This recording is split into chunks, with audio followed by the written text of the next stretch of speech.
चिदंबरमठाधीशं सिद्धारूढयतीश्वरं शिष्यप्रशिष्यरूपेण बोधकं गुरुमाश्रये यदङ्घ्रि कमलद्वन्द्वं तापत्रयनिवारकं शान्तेकपदं देवं सिद्धारूಢಮಹಂ ಭಜೆ. ಪರಶಿವನ ದಿವ್ಯ ಅವತಾರಿ ಅನಂತ ಲೀಲಾಪುರುಷ ಕಲಿಯುಗದ ಕಾಮಧೇನು ಸಚ್ಚಿದಾನಂದ ಸಮರ್ಥ ಸದ್ಗುರು ಸಿದ್ಧಾರೂಢ ಅಪ್ಪಂಗಳವರ ದಿವ್ಯ ಶ್ರೀಪಾದಗಳಲ್ಲಿ ಅನಂತ ಅನಂತ ದೀರ್ಘದಂಡವತ್ ನಮಸ್ಕಾರಗಳನ್ನು ಸಮರ್ಪಣ ಮಾಡಿ ಗ್ರಾಮದ ಆರಾಧ್ಯ ದೈವ ಭಗವಂತನಾಗಿರುವ ರಾಮಲಿಂಗೇಶ್ವರನ ದಿವ್ಯ ಶ್ರೀಪಾದಗಳಲ್ಲಿ ಸಾಷ್ಟಾಂಗ ನಮಸ್ಕಾರಗಳನ್ನು ಸಮರ್ಪಣ ಮಾಡಿ ನಾಗಭೂಷಣ ಶಿವಯೋಗಿ ಅಪ್ಪಂಗಳವರ ದಿವ್ಯ ಶ್ರೀಚರಣಗಳನ್ನು ಮನವಾರೆ ನೆನೆದು ಬಸವಾದಿ ಶಿವಶರಣರ ಆದಿಗುರು ಶಂಕರರ ಜಗತ್ತಿನ ಎಲ್ಲ ದಾರ್ಶನಿಕ ಮಹಾಪುರುಷರ ಶ್ರೀಚರಣಕ್ಕೆ ವಂದಿಸಿ ಆಧಾರ ಪಾವನ ಸನ್ನಿಧಾನದಲ್ಲಿ ಈ ಮಂಗಲಮಯ ಸಮಾರಂಭವು ನಡೆದು ಬರುತ್ತಲಿದೆಯೋ ಪಂಡಿತೋತ್ತಮರಾದ ಅನುಭಾವಿ ಸಂತ ಪೂಜ್ಯಪಾತ ಪ್ರಣವಾನಂದ ಅಪ್ಪಂಗಳವರ ಎಡಿದಾವರೆಗಳಲ್ಲಿ ವಂದಿಸಿ ಪರಮ ತಪಸ್ವಿಗಳಾಗಿರುವ ಬೋರ್ಗಿ ಪುರದಾಳದ ಪೂಜ್ಯ ಮಹಾಲಿಂಗೇಶ್ವರ ಅಪ್ಪಂಗಳವರ ದಿವ್ಯ ಶ್ರೀಚರಣಕ್ಕೆ ವಂದಿಸಿ ಪೂಜ್ಯರಾದ ಪರಮಾನಂದ ಮಹಾಸ್ವಾಮಿಗಳವರಲ್ಲಿಯೂ ಮಾತೆ ಜಯಶ್ರೀದೇವಿ ತಾಯಿಯವರಲ್ಲಿಯೂ ಚೆನ್ನಮ್ಮ ತಾಯಿಯವರಲ್ಲಿಯೂ ನಮಸ್ಕಾರಗಳನ್ನು ಸಲ್ಲಿಸಿ ಪೂಜ್ಯರಾಗಿರುವ ಸಿದ್ದರಾಮಯ್ಯ ಮಹಾಸ್ವಾಮಿಗಳವರಲ್ಲಿಯೂ ಗೋಪಾಲ ಶಾಸ್ತ್ರಿಗಳವರಲ್ಲಿಯೂ ನಮಸ್ಕಾರಗಳನ್ನು ಸಲ್ಲಿಸಿ ಅತ್ಯಂತ ಶ್ರದ್ಧಾ ಭಕ್ತಿಯಿಂದ ಈ ಅಧ್ಯಾತ್ಮ ಚಿಂತನಾ ಕಾರ್ಯಕ್ರಮದಲ್ಲಿ ಪಾಲ್ಗೊಂಡಿರುವ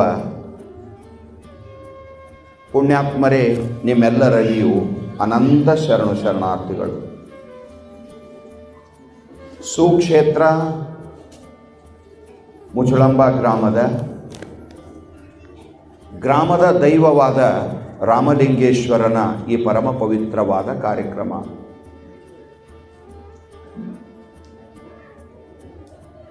ತತ್ವಚಿಂತನ ಆಗಲಿ ಎನ್ನುವ ಸದುದ್ದೇಶದಿಂದ ಈ ಎಲ್ಲ ಕಾರ್ಯಕ್ರಮಗಳು ಭಗವಾನ್ ಶಂಕರಾಚಾರ್ಯರು ಜ್ಞಾತೆ ತತ್ವೇ ಸಂಸಾರ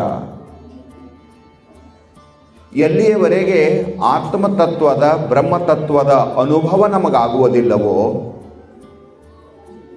ಅಲ್ಲಿಯವರೆಗೆ ಮಾನವ ಜನ್ಮದ ಸಾರ್ಥಕತೆ ಇಲ್ಲ.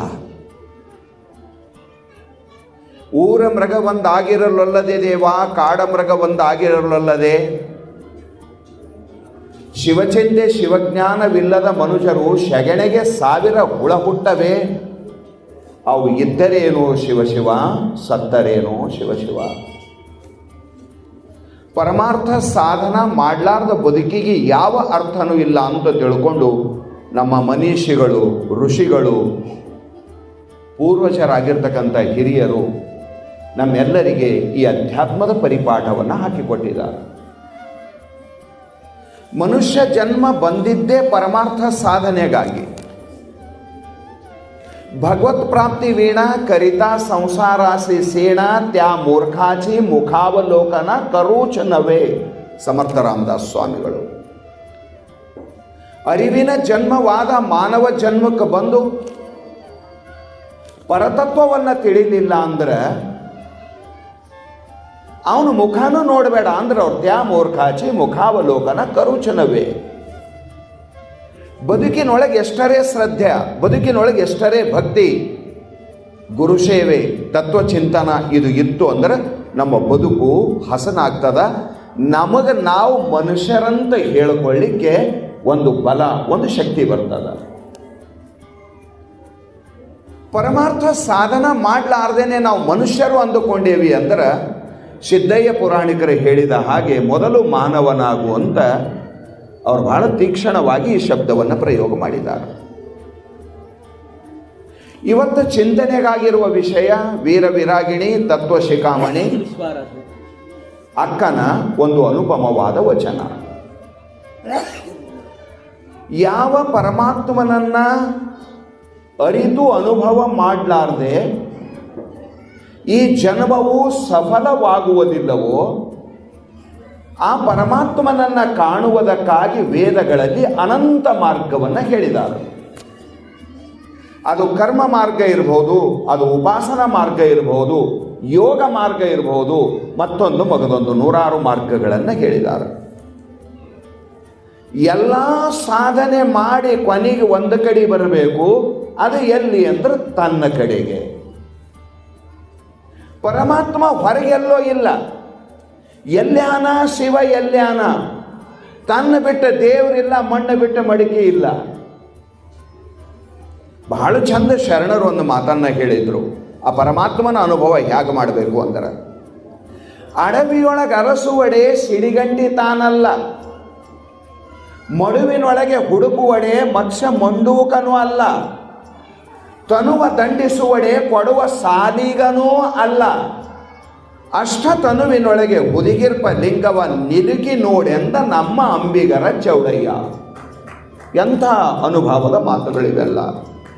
ಅದರ ಸಲುವಾಗಿ ಇಲ್ಲಿ ಅಕ್ಕ ಬಹಳ ಸುಂದರವಾದ ಮಾತನ್ನ ಹೇಳ್ತಾ ಪರಮಾತ್ಮ ಒಳಗೆ ಅದಾನ, ಪರಮಾತ್ಮ ಬ್ಯಾರೆ ಕಡೆ ಇಲ್ಲ.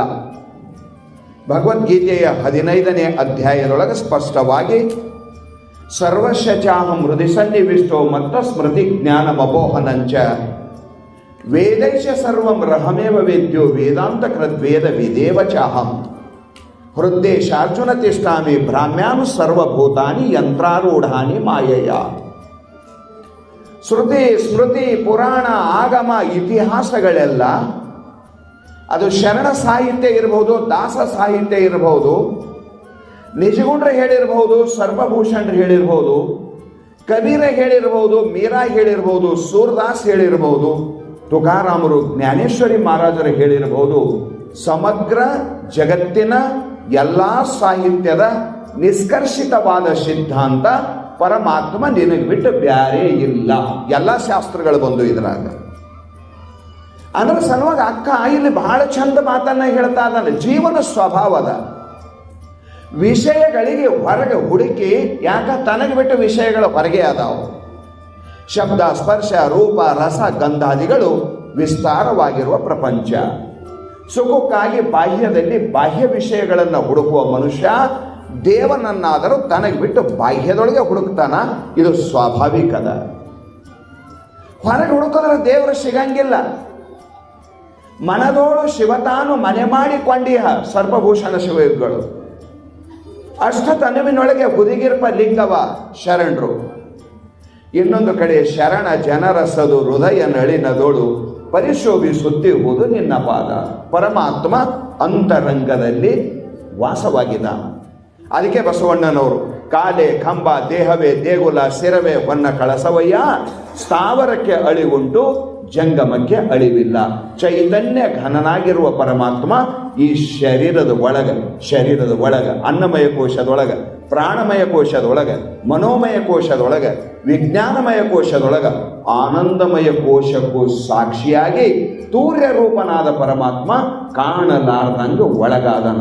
ಕಾಣುವ ಶರೀರದ ಒಳಗೆ ಕಾಣಲಾರದ ಪರಮಾತ್ಮ.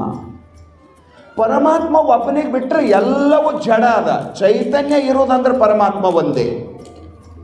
ಚಿತ್ತೊಂದೇ ಅದು ಗುರುಶಂಭೋ ಲಿಂಗವೆಂದು ಉತ್ತಮ ಶ್ರುತಿ ಸಾರುತ್ತೀರೆ.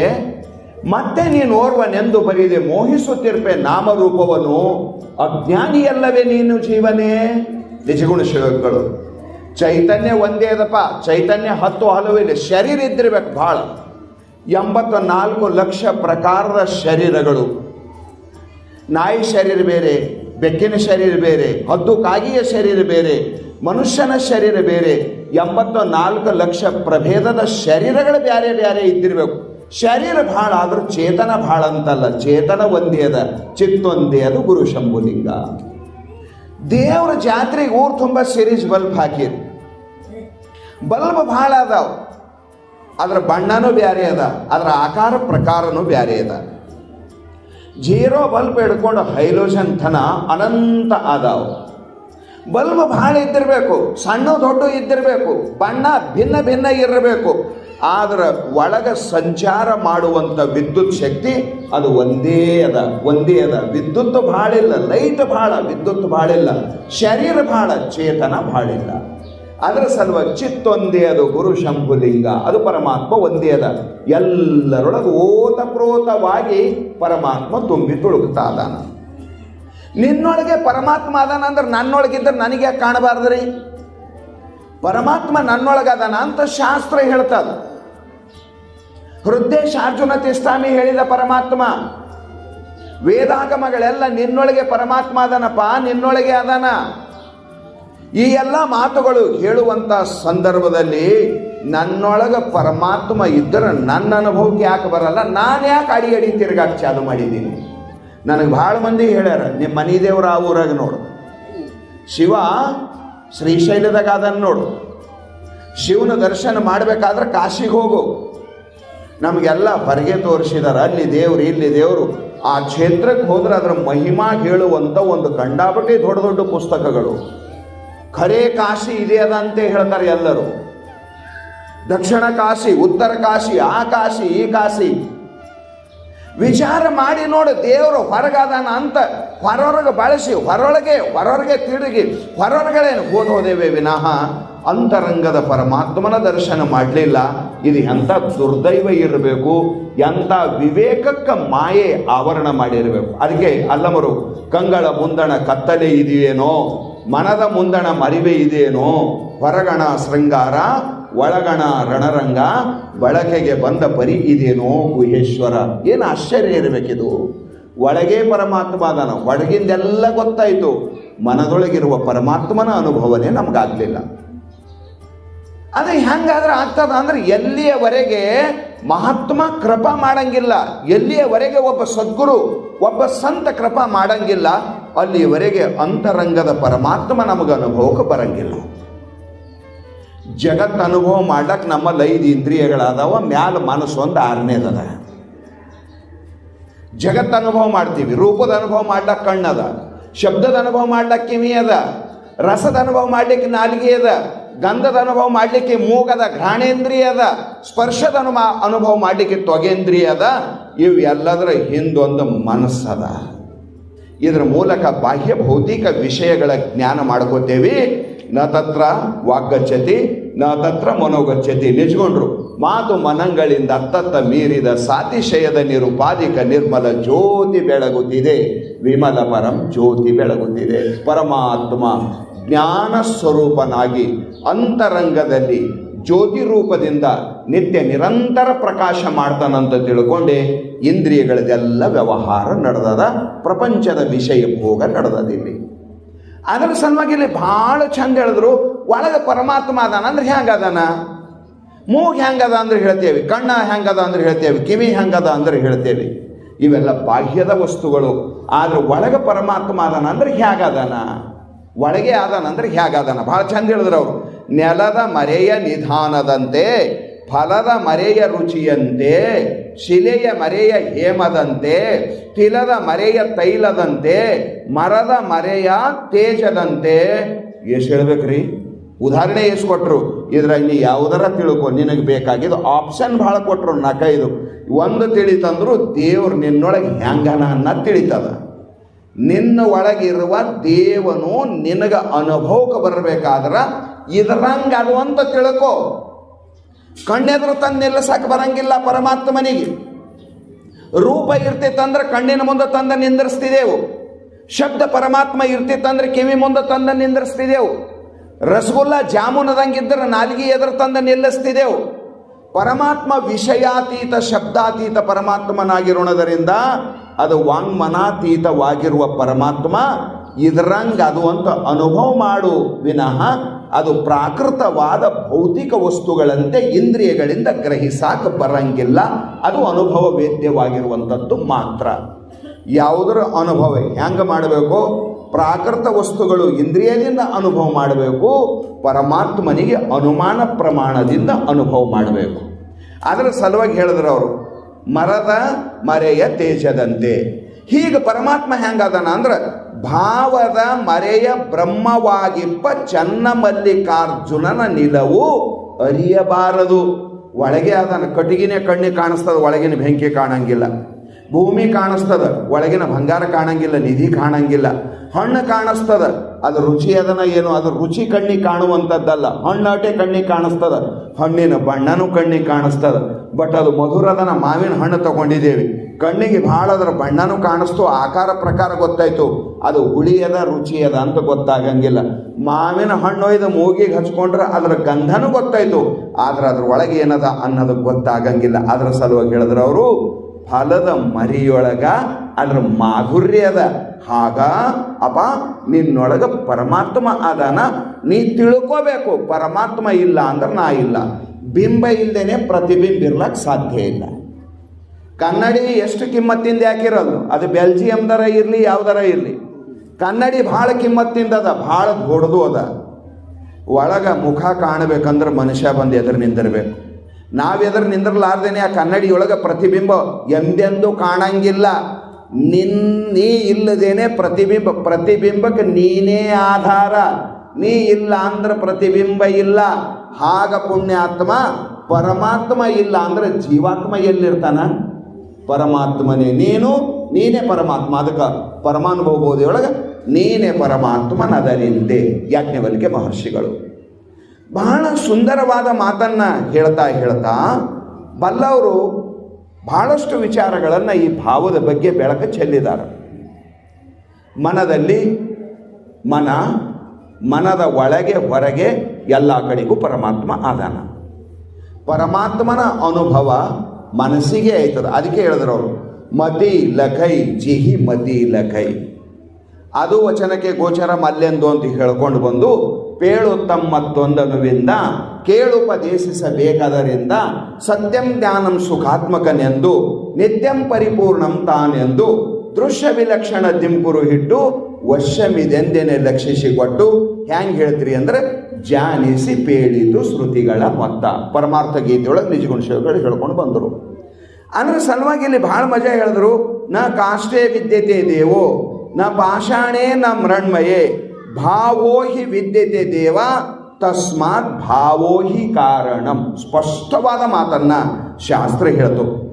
ಈಶ್ವರ ಕಾಷ್ಟೇ ಪಾಷಾಣೆ ಮೃತಿಕಾಯಾಂಚ ನಾಸ್ತಿ. ಕಲ್ಲೊಳಗಾಗ್ಲಿ ಮಣ್ಣೊಳಗಾಗ್ಲಿ ಕಟ್ಟಿಗೆಯೊಳಗಾಗ್ಲಿ ದೇವರಿಲ್ಲ. ಅಪೀತು ಆದರೂ ಸಹಿತ ಕಾಷ್ಟಂ ಪಾಷಾಣಂ ಮೃತಿಕಾಂಚ ಪ್ರತಿಯದ ದೇವಶ್ಯ ಭಾವ ಭವತಿ ತದಾ ತಸ್ಮಿನ್ ತಿಷ್ಠತಿ. ಬಹಳ ಸುಂದರವಾದ ಮಾತನ್ನು ಹೇಳಿದರು. ಕಲ್ಲೊಳಗೆ ದೇವರಿಲ್ಲ, ಮಣ್ಣೊಳಗೆ ದೇವರಿಲ್ಲ ಅಂತ ಮೊದಲು ಹೇಳಿದರು. ಕಲ್ಲೊಳಗೆ ದೇವರನ್ನ ಭಾವನ ಇತ್ತಂದ್ರೆ ಕಲ್ಲೊಳಗೆ ದೇವರು, ಮಣ್ಣೊಳಗೆ ದೇವರನ್ನ ಭಾವನ ಇತ್ತಂದ್ರೆ ಮಣ್ಣೊಳಗೆ ದೇವರು, ಕಟ್ಟಿಗೆಯ ಗೊಂಬಿಯೊಳಗೆ ಪ್ರತಿಮಾದೊಳಗೆ ದೇವರನ್ನುವ ಭಾವ ಇತ್ತಂದ್ರೆ ಆ ಕಟ್ಟಿಗೆಯೊಳಗೆ ದೇವರು. ದೇವ್ರು ನಿನ್ನ ಭಾವದಾಗ ಒರಿಜಿನಲ್ ದೇವ್ರು ನಿನ್ನ ಭಾವದಾಗ ಅದಾನ, ಡೂಪ್ಲಿಕೇಟ್ ದೇವ್ರು ಪ್ರತಿಮಾದಾಗ ಅದಾನ. ಇದು ಬಹಳ ಮಜಾ ಮಾತದ. ಒರಿಜಿನಲ್ ದೇವ್ರು ನಿನ್ನೊಳಗೆ ಅದಾನ, ನೀ ಇಲ್ಲದೇನೆ ಪ್ರತಿಬಿಂಬ ಇಲ್ಲ. ಎಲ್ಲಿ ಆದೋ ಕಾಯ ಅಲ್ಲೇ ಆದೋ ಕ್ಷಾಯ. ಮಾಣಿಕ್ಯಪ್ರಭು ಮಹಾರಾಜರ ಪದ್ಯ ಕೇಳಿರ್ಬೇಕು ನೀವು. ಅದರ ಸಲುವಾಗಿ ಇಲ್ಲಿ ಬಲ್ಲವ್ರು ಹೇಳಿದ್ರು, ಪರಮಾತ್ಮ ನಿನ್ನೊಳಗೆ ಆದಾನ, ಅವನನ್ನ ಕಾಣುವ ಪರಿಯನ್ನ ನೀನು ತಿಳ್ಕೋ. ಯಾಕೆ ದೇವ್ರನ್ನ ಅನುಭವಕ್ಕೆ ಬರಂಗಿಲ್ಲ ಅಂದ್ರೆ ನಮ್ಮ ಮನಸ್ಸು ಅಲ್ಲಿತನ ಹೋಗ್ವಲ್ದು. ಅಂತರ್ಮುಖ ವೃತ್ತಿ ಆಗಲಾರ್ದೇನೆ ಪರಮಾತ್ಮನ ದರ್ಶನ ಆಗಂಗಿಲ್ಲ. ಹೊರಗಿಂದ ನೋಡಬೇಕಾದ್ರೆ ಕಣ್ಣು ತೆರೆದ ಹೊರಗೆ ನೋಡಬೇಕು, ಒಳಗೆ ನೋಡಬೇಕಾದ್ರೆ ವೃತ್ತಿ ಅಂತರ್ಮುಖ ಆಗಬೇಕು. ಬಹಿರ್ಮುಖ ವೃತ್ತಿ ಆಯ್ತಂದ್ರೆ ಜಗತ್ತು ಕಾಣ್ತದ, ಅಂತರ್ಮುಖ ವೃತ್ತಿ ಆಯ್ತಂದ್ರೆ ಪರಮಾತ್ಮ ಕಾಣ್ತಾನ. ವೃತ್ತಿಗೆ ದರ್ಶನ ಆಗ್ತದೆ ವಿನಃ ವೃತ್ತಿಗೆ ಬಿಟ್ಟು ಸಾಕ್ಷಾತ್ಕಾರ ಯಾರಿಗೂ ಆಗಂಗಿಲ್ಲ. ಬಹಿರಂಗದೊಳಗೆ ವೃತ್ತಿ ಹೋಯ್ತಂದ್ರೆ ಜಗತ್ತಿನ ಜ್ಞಾನ ಆಗ್ತದ.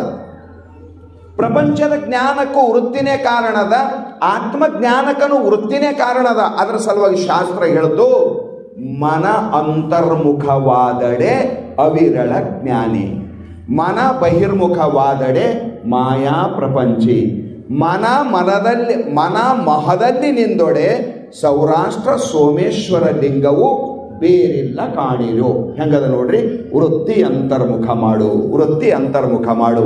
ಈ ಅಂತರ್ ಅಂದ್ರೆ ಒಳಗ ತನ್ನೊಳಗ ಪರಮಾತ್ಮ ಒಳಗಿದ್ದ ಸಲುವಾಗಿ ವೃದ್ದೇಶಾರ್ಜುನ ತಿಷ್ಟಾಮಿ, ಪರಮಾತ್ಮ ಒಳಗಿದ್ದ ಸಲುವಾಗಿ ನಿನ್ನ ವೃತ್ತಿ ಅಂತರ್ಮುಖ ಮಾಡು. ಅದರ ಸಲುವಾಗಿ ಬಹಳ ಚಂದ ಹೇಳಿದ್ರು, ಪರಾಂಚಿಖಾನಿ ವ್ಯತೃಣಾತ್ ಸ್ವಯಂಭೂ ತಸ್ಮಾತ್ ಪರಾಂಗ್ ಪಶ್ಯತಿ ನಾಂತರಾತ್ಮನಿ ಕಶ್ಚಿದ್ಧೀರ ಆತ್ಮಾನುಮೈಕ್ಷೇತ್ ಆವೃತ್ತ ಚಕ್ಷು ಅಮೃತತ್ವ ಮಿಚ್ಚನ್ ಶ್ರುತಿ ಭಗವತಿ. ಅದರ ಸಲುವಾಗಿ ಮನಸ್ಸು ಸಾಧನ ಮೂಲಕ ಮನಸ್ಸು ಅಂತರ್ಮುಖಗಳು. ಹೊರಗೆ ನೋಡೋ ಸಲುವಾಗಿ ಸಾಧನದ ಅವಶ್ಯಕತೆ ಇಲ್ಲ. ಪ್ರಪಂಚ ನೋಡೋ ಸಲುವಾಗಿ ಯಾವ ಸಾಧನದ ಜರುರತ್ತು ಇಲ್ಲ. ಪರಮಾತ್ಮನಿಗೆ ನೋಡುವ ಸಲುವಾಗಿ ಸಾಧನ ಮಾಡಬೇಕು. ನಮ್ಮ ಮನಸ್ಸು ಎಲ್ಲಿ, ನಮ್ಮ ಮನಸ್ಸಿನ ಸಂಬಂಧ ಎದಕ್ಕಾಯ್ತದ ಅದರ ಜ್ಞಾನ ನಮಗಾಯ್ತದ. ಮನಸ್ಸಿನ ಸಂಬಂಧ ರೂಪಕ್ಕಾಯ್ತಂದ್ರೆ ರೂಪದ ಜ್ಞಾನ ಆಗ್ತದ. ಮನಸ್ಸಿನ ಸಂಬಂಧ ಶಬ್ದಕ್ಕಾಯ್ತು ಅಂದ್ರೆ ಶಬ್ದದ ಜ್ಞಾನ ಆಯ್ತದ. ಮನಸ್ಸಿನ ಸಂಬಂಧ ಇಂದ್ರಿಯದ ಮೂಲಕ ರಸಕ್ಕಾಯ್ತಂದ್ರೆ ರಸದ ಜ್ಞಾನ ಆಯ್ತದ. ಆಗ ಮನಸ್ಸಿನ ಸಂಬಂಧ ಚೈತನ್ಯಕ್ಕಾಯ್ತಂದ್ರೆ ಚೈತನ್ಯದ ಜ್ಞಾನ ಆಗ್ತದ. ಇದು ಬಹಳ ಮಜೆ ಅದ. ಅದಕ್ಕೆ ಇನ್ನೊಂದು ಕಡೆ ಭಾಳ ಚಂದ ದೇಶಿಕೇಂದ್ರ ಸಂಗನ ಬಸವ ವಚನದೊಳಗೆ ಒಂದು ಮಾತು ಭಾಳ ಮಜಾ ಹೇಳಿದ್ರು ಅವರು. ಕಾಯದೊಳಗೆ ಲಕ್ಷ್ಯವಿರ್ತೊಡೆ ಕಾಣಬಾರದು. ಹಮೇಶ ನೀ ಶರೀರಕ್ಕೆ ನೋಡ್ಕೋತಾ ಇದ್ದೆ ಅಂದ್ರೆ ದೇವ್ರು ನಿನಗೆ ಹೆಂಗೆ ಕಾಣ್ತಾನ ಅಂತ ಕೇಳಿದ. ಶರೀರಕ್ಕೆ ನೋಡ್ಕೋತಾ ಅಂದ್ರೇನು? ಇದಕ್ಕೆ ಏನು ಉಡಿಸ್ಲಿ, ಇದಕ್ಕೆ ಏನು ಉಣಿಸ್ಲಿ, ಇದಕ್ಕೆ ಅಲಂಕಾರ ಹ್ಯಾಂಗೆ ಮಾಡಲಿ, ನಾ ಹ್ಯಾಂಗಾದ್ರೆ ಚಂದ ಕಾಣಿಸ್ತೀನಿ, ಯಾವುದು ಉಟ್ರೆ ನಾ ಚಂದ ಕಾಣಿಸ್ತೀನಿ, ಯಾವುದು ತಿಂದ್ರೆ ನನಗೆ ಖುಷಿ ಆಗ್ತದ. ಶರೀರ ಪೋಷಣೆ ತೋಷಣೆಯಲ್ಲಿಯೇ ಯಾವನ ಲಕ್ಷ್ಯ ಅದನೋ, ಯಾರಿಗೆ ದೇಹದೊಳಗೆ ವ್ಯಾಮೋಹ ಪ್ರಬಲವಾಗ್ಯದ, ಯಾರ ದೃಷ್ಟಿ ದೇಹ ದೃಷ್ಟಿ ಅದ, ಅವರಿಗೆ ಪರಮಾತ್ಮ ಅನುಭವಕ್ಕೆ ಬರಂಗಿಲ್ಲ ಅಂತ ಹೇಳಿದ್ರು ಅವರು ಸ್ಪಷ್ಟವಾಗಿ. ಕಾಯದೊಳಗೆ ಲಕ್ಷ್ಯವಿರ್ತೊಡೆ ಕಾಣಬಾರದು, ಪರಮಾತ್ಮನ ದರ್ಶನ ಆಗಂಗಿಲ್ಲ. ಕರ್ಣದೊಳಗೆ ಲಕ್ಷ್ಯವಿರ್ತಡೆ ಕಾಣಬಾರದು. ಎಷ್ಟು ಮಜಾ ಹೇಳಿದ್ರಿ ಅವರು. ಇಂದ್ರಿಯ ಆದ್ಮೇಲೆ ಕಣ್ಣು ಕಿವಿ ಅವು ಹರಿದೆ ಅಂದರು ದೇವ್ರು ನಿನಗೆ ಸಿಗಂಗಿಲ್ಲ ನೋಡು. ನಿನ್ನ ಮನಸ್ಸು ಕಣ್ಣಿನಿಂದ ಹರಿದು ಹೋಗ್ತದೆ ರೂಪ ನೋಡ್ಲಕ್ಕ, ಕಿವಿಯ ಮೂಲಕ ಹರಿದು ಹೋಯ್ತದ ಶಬ್ದದ ಕಡೆಗೆ, ರಸನೇಂದ್ರಿಯದ ಮೂಲಕ ಹರಿದು ಹೋಯ್ತದ ರಸದ ಕಡೆಗೆ, ಗ್ರಹಣೇಂದ್ರಿಯದ ಮೂಲಕ ಹರಿದು ಹೋಯ್ತದ ಗಂಧದ ಕಡೆಗೆ, ಸ್ಪರ್ಶೇಂದ್ರಿಯದ ಮೂಲಕ ಹರಿದು ಹೋಯ್ತದ ಮೃದು ಕಾಠಿಣ್ಯದ ಕಡೆಗೆ. ಈ ಇಂದ್ರಿಯದ ಮೂಲಕ ಆ ಕಡೆ ಹರಿಲತ್ತಂದ್ರೆ ದೇವ್ರು ಹೆಂಗೆ ನಿನಗೆ ಸಿಗ್ತಾನ? ಸ್ಪರ್ಶದ ಕಡೆಗೆ ಹೋಯ್ತು, ಅಲ್ಲಿ ಆ ಮೃದು ಕಾಠಿಣ್ಯದ ಜ್ಞಾನ ಆಯ್ತದ. ಗಂಧದ ಕಡೆಗೆ ಹೋಯ್ತು, ಸುಗಂಧ ದುರ್ಗಂಧದ ಜ್ಞಾನ ಆಯ್ತದ. ರಸದ ಕಡೆಗೆ ಹೋಯ್ತು, ಕಟ್ವ ಆಮ್ಲ ಅದರದ ಜ್ಞಾನ ಆಗ್ತದ. ಇದು ಯಾಕಡೆ ಹೋಯ್ತದ ಅದರ ಜ್ಞಾನ ಆಯ್ತದ. ಈ ಮನಸ್ಸಿನೊಂದು ಸ್ವಭಾವದ ವಿಷಯದೊಳಗೆ ತಿರುಗಾಡೋದು, ಇಂದ್ರಿಯ ಮೂಲಕ ವಿಷಯದೊಳಗೆ ತಿರುಗಾಡೋದು ಈ ಮನಸ್ಸಿನ ಸ್ವಭಾವದ. ಅದರ ಸಲುವಾಗಿ ಅವ್ರು ಭಾಳ ಕಳಕಳಿಯಿಂದ ಹೇಳಿದ್ರು, ಕರ್ಣದೊಳಗೆ ಲಕ್ಷ್ಯವಿರ್ತೊಡೆ. ಅವನ ಮನಸ್ಸಿಗೆ ಬಂದಂಗೆ ಮಾಡ್ತಾನ್ರಿ, ಅವನ ಮನಸ್ಸಿಗೆ ಏನು ಬರ್ತದೆ ಅದೇ ಮಾಡ್ತಾನ್ರಿ, ಅವನಿಗೆ ಏನು ಆಡ್ಬೇಕಂತದ್ದು ಅದೇ ಆಡ್ತಾನ್ರಿ, ಅವನಿಗೆ ಏನು ಕೇಳ್ಬೇಕಂತದ್ದು ಅದು. ಯಾಕೆ ಹಂಗೆ ಮಾಡಿದೆವು? ನನ್ನ ಮನಸ್ಸು. ಯಾಕೆ ಬಂದು? ನನ್ನ ಮನಸ್ಸು. ಯಾಕೆ ಹೋದಿ? ನನ್ನ ಮನಸ್ಸು. ಯಾಕೆ ತಿಂದು? ನನ್ನ ಮನಸ್ಸು. ಯಾಕೆ ಉಂಡೆ? ನನ್ನ ಮನಸ್ಸು. ಯಾಕೆ ಜಗಳ ಆಡಿದೆ? ನನ್ನ ಮನಸ್ಸು. ಯಾಕೆ ಇಂಥ ಕೆಲಸ ಮಾಡಿದೆ? ನನ್ನ ಮನಸ್ಸು. ಯಾವ ಮನಸ್ಸಿನ ಹಂಗೆ ಆಗ್ಯಾನ ಮನಸ್ಸೇ ಕಾಣ್ತದೆ ವಿನಃ ಅವನಿಗೆ ಪರಮಾತ್ಮ ಕಾಣಂಗಿಲ್ಲ. ಬಹಳ ಸೂಕ್ಷ್ಮವಾದ ವಿವೇಚನೆ ಅದ ಇದು. ಮುಂದೊಂದು ಮಾತು ಹೇಳಿದ್ರು ಅವರು, ಪ್ರಾಣದೊಳಗೆ ಲಕ್ಷ್ಯ ಇರ್ದೊಡೆ ಕಾಣಬಾರದು. ಜೀವದ ಮ್ಯಾಲ ಭಾಳ ಪ್ರೀತಿ ಇತ್ತಂದ್ರು ದೇವ್ರು ಕಾಣಿಸಂಗಿಲ್ಲ ಅಂದ್ರೆ ಅವರು. ಎಂಥ ಮಜಾ ಮಾತ್ರಿ. ಕೊನೆಗೆ ಬಂದು ಒಂದು ಮಾತು ಹೇಳ್ತಾರೆ ಅವರು, ತನ್ನೊಳಗೆ ಲಕ್ಷ್ಯವಿರ್ದೊಡೆ, ತನ್ನೊಳಗೆ ಲಕ್ಷ್ಯವಿಲ್ಲದಿರ್ದೊಡೆ ಕಾಣಬಾರದು. ಅಂದ್ರೇನು? ಅಂತರ್ಮುಖ. ತಾನಂದ್ರೆ ಯಾರು? ಆತ್ಮ. ಮೂರು ದೇಹ, ಮೂರು ಜೀವ, ಜಾಗ್ರದಾದಿ ಸಾಕ್ಷಿಗೆ ಮೂರು ವೃತ್ತಿ ಮೀರಿ ತೂರ್ಯ ರೂಪನಾಗಿ ತೋರ್ಪಗೆ. ನಾನು ನಾನು ಅನ್ನುವ ಶಬ್ದಕ್ಕೆ ಲಕ್ಷ್ಯಾರ್ಥ ಏನು? ಚೈತನ್ಯ. ಅದರ ಸಲುವಾಗಿ ಆ ಚೈತನ್ಯದೊಳಗೆ ನಿನ್ನ ಮನಸ್ಸು ಹೋಗಿ ನಿಲ್ಲಾರ್ದೇನೆ ಅದನ್ನೇ ಯಾಜ್ಞವಲ್ಕ್ಯ ಮಹರ್ಷಿಗಳು ತ್ವರೆ ವಿಷಯವನ್ನು ನಿರ್ವಿಷಯದೊಳು ಕರಿಗೊಂಡು ನೀನೇ ಸುಖಿಯಪ್ಪೆ ಅನ್ನುವ ಮಾತನ್ನು ಪರಮಾನುಭೂತಿಯೊಳಗೆ ಬಹಳ ಸುಂದರವಾಗಿ ಹೇಳ್ಕೊಂಡು ಬಂದಿದ್ದಾರೆ. ಅದರ ಸಲುವಾಗಿ ಪುಣ್ಯಾತ್ಮರಿಗೆ ಟೋಟಲ್ ಎಲ್ಲ ಮಾತಿನ ಅಭಿಪ್ರಾಯ ಇಷ್ಟೇ, ಜಗತ್ತು ನೋಡ್ಬೇಕಂದ್ರೆ ವೃತ್ತಿ ಹೊರಗೆ ಹೋಗಬೇಕು, ಪರಮಾತ್ಮನಿಗೆ ನೋಡಬೇಕು ಅಂದ್ರೆ ವೃತ್ತಿ ಒಳಗೆ ಬರಬೇಕು. ಇಷ್ಟೇ ಈ ಮಾತಿನ ಅಭಿಪ್ರಾಯ. ಒಳಗಿದ್ರು ಕಾಣಬಾರದು. ಯಾಕಂದಾರ ಅಂದ್ರೆ ನಿನ್ನ ವೃತ್ತಿನೇ ಒಳಗೆ ಬರೋದು. ದೇವ್ರ ಹೆಂಗೆ ಕಾಣ್ತಾನ? ಒಳಗೆ ಇದ್ರು ಕಾಣಲ್ಲ. ಯಾಕೆ ಕಾಣಲ್ಲ? ನಿನ್ನ ಲಕ್ಷ್ಯ ಬಾಹ್ಯ ಪ್ರಪಂಚದೊಳಗದ. ದೇಹದ ಮೇಲೆ ಲಕ್ಷ್ಯ, ಇಂದ್ರಿಯದ ಮೇಲೆ ಲಕ್ಷ್ಯ, ಪ್ರಪಂಚದ ವಿಷಯದ ಮೇಲೆ ಲಕ್ಷ್ಯ ಇದ್ದವನಿಗೆ ಪರಮಾತ್ಮ ಹೆಂಗೆ ಕಾಣ್ತಾನ? ಅದಕ್ಕೆ ಅಂತೇವ್ ನಾವು, ನನ್ನ ಮಾತು ಜರ ಲಕ್ಷ್ಯ ಕೊಟ್ಟು ಕೇಳಿ ಅಂದ್ರೇನು? ಲಕ್ಷ್ಯ ಇದ್ರೆ ಆ ಮಾತಿನ ತಿಳುವಳಿಕೆ ನಮಗೆ ಆಗ್ತದ. ಲಕ್ಷ್ಯ ಒಂದು ಕಡೆ, ನಾವು ಒಂದು ಕಡೆ ಅಂದ್ರೆ ಆ ವಿಷಯದ ಜ್ಞಾನ ಆಗಂಗಿಲ್ಲ.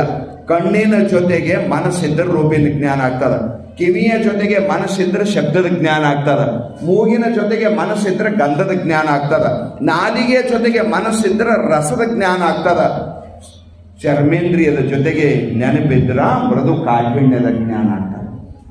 ಅದರ ಸಲುವಾಗಿ ಅವ್ರಂದ್ರು ಲಕ್ಷ್ಯ ಇಂದ್ರಿಯದೊಳಗ, ಲಕ್ಷ್ಯ ಪ್ರಾಣದೊಳಗ, ಲಕ್ಷ್ಯ ಶರೀರದ ಮೇಲೆ ಇತ್ತಂದ್ರೆ ಪರಮಾತ್ಮ ಹೆಂಗ ನಿನ್ನ ಅನುಭವಕ್ಕೆ ಬರ್ತಾನೋ, ಪರಮಾತ್ಮನ ಅನುಭವ ನಿನಗಾಗಬೇಕಂದ್ರೆ ಲಕ್ಷ್ಯ ಅಂತರ್ಮುಖ ಆಗಬೇಕು. ನೀವು ಸರ್ಪಭೂಷಣ್ ಹಾಡು ಕೇಳಿರ್ಬೇಕು. ಶ್ರೀಗಿರಿಯ ಸುಕ್ಷೇತ್ರಕ್ಕೆಂದು ಹೋಗಿ ಯಾತ್ರವ ಮಾಡಿ ಬಂದೆ, ಶ್ರೀಗಿರಿಯು ಶರೀರದೋಡುಂಟೋ, ಓಂ ಶ್ರೀ ಗುರು ಸಿದ್ಧ ಯೋಗಿ ಜನರ ಮರ್ಮ ಯಾರುಂಟೋ. ಶ್ರೀಶೈಲಕ್ಕೆ ಹೋಗ ಮಂದಿಗೆ ನೋಡಿ ಗುಡ್ಡದ ಮೇಲೆ ನಿಂತು ಬೈದ ಸರ್ವಭೂಷಣ ಶಿವಯೋಗಿ.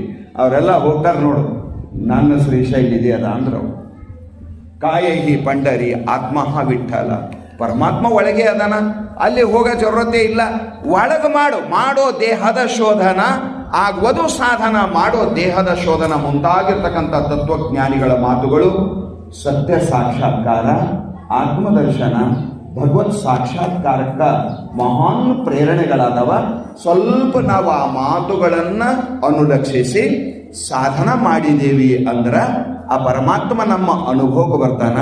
ಪರಮಾತ್ಮ ನಮ್ಮ ಅನುಭವಕ್ಕೆ ಬಂದ ಅಂದ್ರೆ ಚಿದಾನಂದ ರೂಪ ಶಿವೋಹಂ ಶಿವೋಹಂ ಅನ್ನುವ ಚರಮ ವೃತ್ತಿ ಉತ್ಪನ್ನ ಆಗ್ತದ. ಆವಾಗ ಜೀವ ಧನ್ಯ ಆಗ್ತಾನ. ಆತ್ಮ ದರ್ಶನ ಮಾಡುವ ಪರಿಯನ್ನ ಅಕ್ಕ ಮಹಾದೇವಿ ತಾಯಿಯವರು ಈ ವಚನದೊಳಗೆ ಹೇಳಿದಾರ ಅನ್ನುವ ಮಾತನ್ನ ಹೇಳ್ತಾ ನನ್ನ ಮಾತಿಗೆ ವಿರಾಮ. ಗುರುದೇವ್. ನಿಮಗೆ ವಿಡಿಯೋಗಳು ಇಷ್ಟ ಆದರೆ ಶೇರ್ ಮತ್ತು ಸಬ್ಸ್ಕ್ರೈಬ್ ಮಾಡೋದ್ರ ಜೊತೆಗೆ ನಿಮ್ಮ ಕೈಲಾದಷ್ಟು ಸಹಾಯ ಮಾಡಿ. 1, 2, 5 ನಿಮ್ಗೆ ಎಷ್ಟಾಗುತ್ತೋ ಅಷ್ಟು. ನೀವು ತೋರುವ ಈ ಪ್ರೀತಿ ಮತ್ತು ನೀವು ನೀಡುವ ಈ ಪ್ರೋತ್ಸಾಹಧನ ಇನ್ನಷ್ಟು ವಿಡಿಯೋಗಳನ್ನು ಮಾಡೋದಕ್ಕೆ ನಮಗೆ ಅನುಕೂಲ ಆಗ್ತವೆ. ಎಲ್ಲರಿಗೂ ನಮಸ್ಕಾರ. ಜೈ ಹಿಂದ್, ಜೈ ಕರ್ನಾಟಕ.